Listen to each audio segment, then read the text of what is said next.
Hi everyone, I'm Rich, and this is Mission 1820. Have you ever known someone that was living a life that was so messed up that you thought never in a million years could God ever use them in His plan? Well, in this final episode of Characters of the Bible, we're going to take a look at the life of Rahab, a harlot from Jericho, who you would think that God would never have even thought about using her.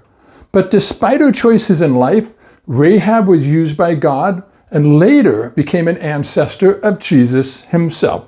So if you think God can't make a message out of your mess, stick around and let's see how God used Rahab to save her land in this week's Characters of the Bible. Today we're looking at the life of Rahab, one of the most unexpected and remarkable women in the Bible. And her life is a testimony of not only her faith and her courage, but also of her redemption. Rahab's mentioned in the Bible as a harlot named Rahab. But her story certainly goes far beyond simply being a harlot or a prostitute. Rahab was also a Canaanite, and they were the hated enemies of Israel. However, the most remarkable deed that Rahab did was her telling a lie in order to protect the two spies that were sent from Joshua. Now, it's strange that a harlot, a Canaanite, and a liar could be seen as a distinguished Bible figure. And you certainly wouldn't think that she would even have stood a chance of making the list of prominent biblical characters. But yet, here she is. Rahab lived in the city of Jericho, which was a fortified city in the land of Canaan. Now, Rahab's introduced in the book of Joshua in chapter 2. And immediately upon reading this, we learn something really personal about her. She's a prostitute. But her past isn't hidden, which makes her story of transformation all the more powerful. So Rahab's story is this. She had run an inn, or what they call a lodging house, that was built into the walls of Jericho. So when these two Israelite spies who were sent by Joshua to scout out the land, well, they stayed at her house, most likely so that they would be mistaken for her customers and not for spies.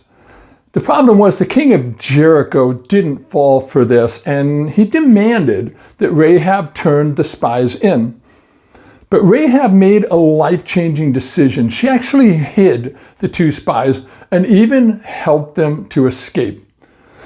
But the real question is, why would she do something like that? Well, because Rahab had heard about the God of Israel. You know the one that parted the Red Sea. He was also the one who gave victories over mighty kings. And because of that God, she had actually believed. She even boldly confessed in verse 11, saying, "The Lord your God is God in heaven above and on the earth beneath." So in return for her faith and protection, Rahab had simply asked the spies for mercy for herself and her family. And the spies actually agreed to this. So when the walls of Jericho did fall, Rahab's household was spared while the rest of the city was destroyed. And as a result of this, Rahab then becomes part of Israel. So you might be thinking, how exactly did Rahab, being a harlot and a liar, become part of Jesus' lineage?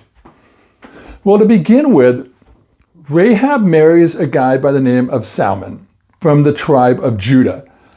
She then becomes the mother of Boaz, who, if you remember from the story, later married Ruth. So that makes Rahab the great-great-grandmother of King David. And then through King David's royal line, Rahab is then directly named in the genealogy of Jesus Christ in the Gospel of Matthew.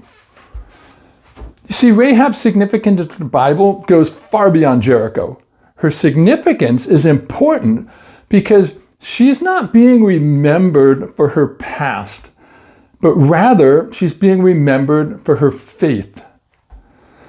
Rahab is ultimately honored in the New Testament book of Hebrews in chapter 11. And if you're familiar with that book, that's what they call the Hall of Faith. She's mentioned alongside a couple of other guys by the name of Abraham and Moses. It's a pretty good company to be in, actually.